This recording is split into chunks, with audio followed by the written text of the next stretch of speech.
नमस्कार दोस्तों अगर आपको दिल्ली कैपिटल और लखनऊ सुपर जायंट्स के बीच खेला गया आईपीएल 2025 का चौथा और सांसें रोक देने वाला सबसे रोमांचक महामुकाबला पसंद आया हो तो इस वीडियो को आप एक लाइक जरूर करें। इस वीडियो का लाइक टारगेट 400 लाइक है, तो इस वीडियो को आप दिल से लाइक जरूर करें। आईपीएल 2025 का चौथा मुकाबला आंध्र प्रदेश के विशाखापट्टनम में खेला गया, जहां पर दिल्ली कैपिटल्स के कप्तान अक्षर पटेल ने टॉस जीतकर गेंदबाजी करने का फैसला किया। वहीं उन्होंने लखनऊ सुपर जायंट्स को बल्लेबाजी करने के लिए आमंत्रित किया। लखनऊ की तरफ से बल्लेबाजी करने के लिए दो खतरनाक बल्लेबाज मार्करम और मिचेल मार्श उतरे। वहीं दिल्ली कैपिटल्स की तरफ से गेंदबाजी करने के लिए दुनिया के सबसे खतरनाक गेंदबाजों में शुमार मिचेल स्टार्क आए। मिचेल स्टार्क शुरुआती 4 गेंदों पर एडन मार्करम को चकमा दिया। 5वीं गेंद पर मार्करम ने दौड़कर 1 रन पूरा किया और इसी के साथ सिंगल से अपना खाता खोला। मिचेल स्टार्क के इस ओवर की आखिरी गेंद पर मिचेल मार्श ने बेहतरीन छक्का लगाया।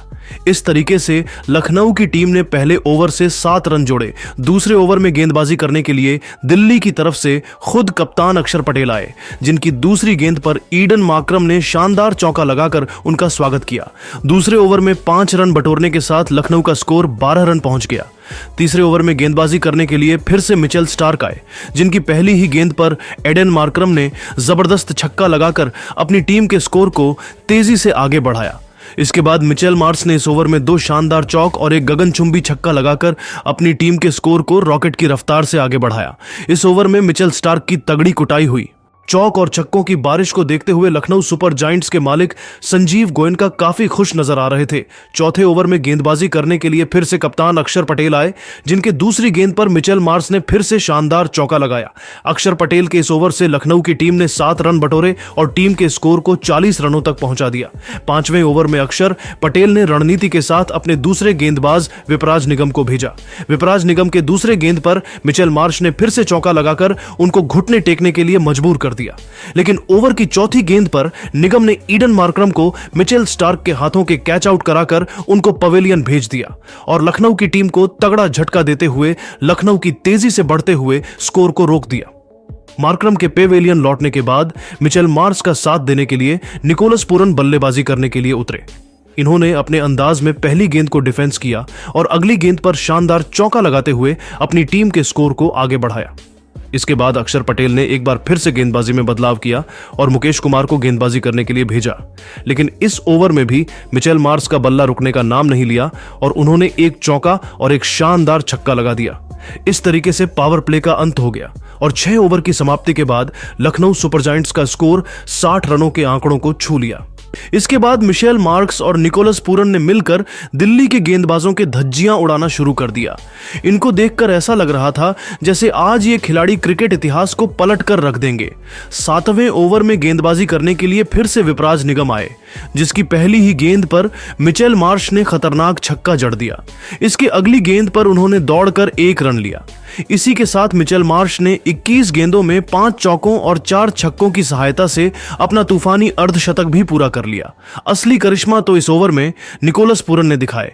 उन्होंने विपराज निगम के इस ओवर में 3 गगनचुंबी छक्के लगाए और टीम के स्कोर को रॉकेट की रफ्तार से आगे बढ़ाया।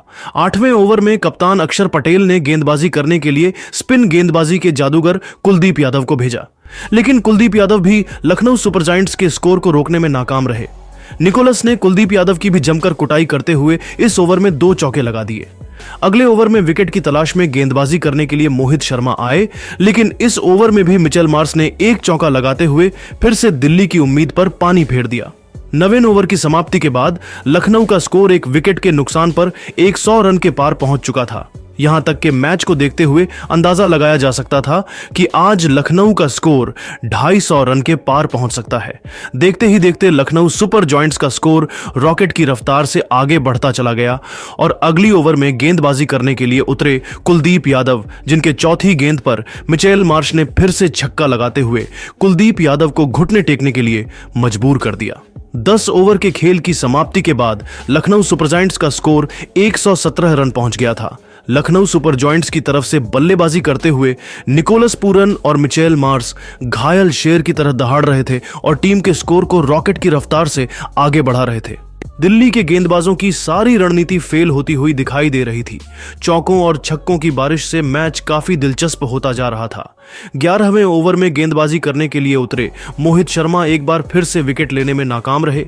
दिल्ली के गेंदबाजों के चेहरे पर दबाव साफ झलक रहा था, लेकिन संकट की इस घड़ी में संकट मोचन बनकर गेंदबाजी करने के लिए मुकेश कुमार आए। उन्होंने ओवर की चौथी गेंद पर लखनऊ सुपर जॉयंट्स को दूसरा झटका देते हुए मिचेल मार्श को पवेलियन का रास्ता दिखा दिया। लेकिन अभी भी निकोलस पूरन मैदान में डटे हुए थे और उनका साथ देने के लिए लखनऊ के कप्तान ऋषभ पंत खुद बल्लेबाजी करने के लिए मैदान में उतरे। 13वें ओवर में अक्षर पटेल ने गेंद को ट्रिस्टन स्टब्स के हाथों में थमाया। इस ओवर में निकोलस पूरन ने तो अपना असली रूप दिखा दिया और उन्होंने लगातार 4 गगनचुंबी छक्का और एक चौका लगाते हुए टीम के स्कोर को रॉकेट की रफ्तार से आगे बढ़ाया। ट्रिस्टन स्टब्स का यह ओवर दिल्ली के लिए काफी महंगा साबित हुआ। उन्होंने अपने इस ओवर में कुल 28 रन खर्च किए। 13 ओवर की समाप्ति के बाद लखनऊ का स्कोर 2 विकेट के नुकसान पर 161 रन पहुंच गया। 14वें ओवर में गेंदबाजी करने के लिए कुलदीप यादव आए, जहां पर उन्होंने ऋषभ पंत का विकेट चटकाकर लखनऊ को तीसरा झटका दे दिया। 14वें ओवर के बाद लखनऊ सुपर जायंट्स के स्कोर पर ब्रेक लगता हुआ दिखाई दिया। लखनऊ सुपर जायंट्स के 3 विकेट गिरने के बावजूद अभी भी निकोलस पूरन शेर की तरह मैदान पर डटे हुए थे। ऋषभ पंत का विकेट गिरने के बाद पूरन का साथ देने के लिए डेविड मिलर बल्लेबाजी करने के लिए उतरे। 15वें ओवर में गेंदबाजी करने के लिए फिर से मिचेल स्टार्क आए, जिनके दूसरे ही गेंद पर फिर से निकोलस पूरन ने चौका लगाते हुए टीम के स्कोर को आगे बढ़ाने का काम किया। लेकिन निकल स्टार्क की 5वीं गेंद पर निकोलस पूरन भी उनका शिकार बने और लखनऊ सुपर जॉयंट्स को निकोलस पूरन के रूप में चौथा झटका लगा। पूरन ने अपनी इस बल्लेबाजी के दौरान महज 30 गेंदों में ही 75 रनों की तूफानी पारी खेली, जिसमें उन्होंने 6 चौके और 7 गगनचुंबी छक्के लगाए। 15 ओवर की समाप्ति के बाद लखनऊ का स्कोर 4 विकेट के नुकसान पर 170 रन तक पहुंच गया था। इसके बाद लखनऊ की पारी को डेविड मिलर और आयुष बदोनी मिलकर संभाल रहे थे, तो वहीं दिल्ली की तरफ से 16वें ओवर में गेंदबाजी करने के लिए अक्षर पटेल आए। यहां पर शानदार गेंदबाजी करते हुए अक्षर पटेल ने सिर्फ 6 रन खर्च किए। 17वें ओवर में गेंदबाजी करने के लिए कुलदीप यादव आए, जिन्होंने ओवर की दूसरी गेंद पर आयुष बदोनी को पवेलियन भेजकर लखनऊ को 5वां झटका दे दिया। इसके बाद लखनऊ की तरफ से बल्लेबाजी करने के लिए शार्दुल ठाकुर आए, लेकिन कुलदीप यादव ने ओवर की चौथी गेंद पर उनको भी पवेलियन भेज दिया।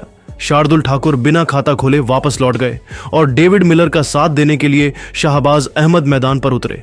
17 ओवर के बाद लखनऊ का स्कोर 6 विकेट के नुकसान पर 1878 रन पहुंच गया था।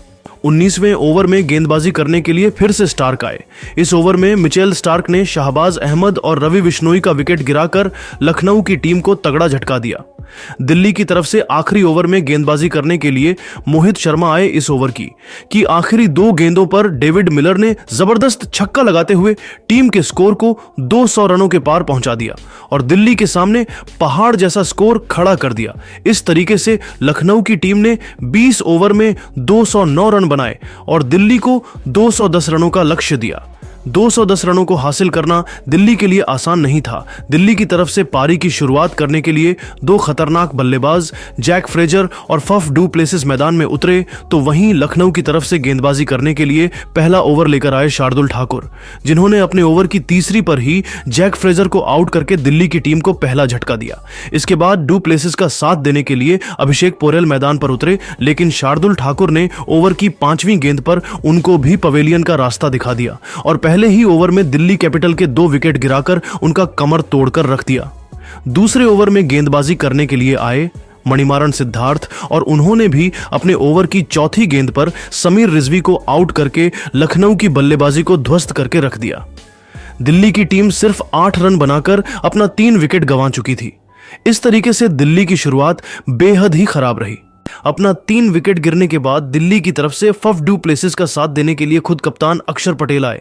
तीसरे ओवर में दोनों बल्लेबाजों ने मिलकर 2 शानदार चौका लगाया, टीम के स्कोर को आगे बढ़ाने का काम किया। इसके बाद दोनों बल्लेबाजों ने ताबड़तोड़ प्रहार करना शुरू कर दिया।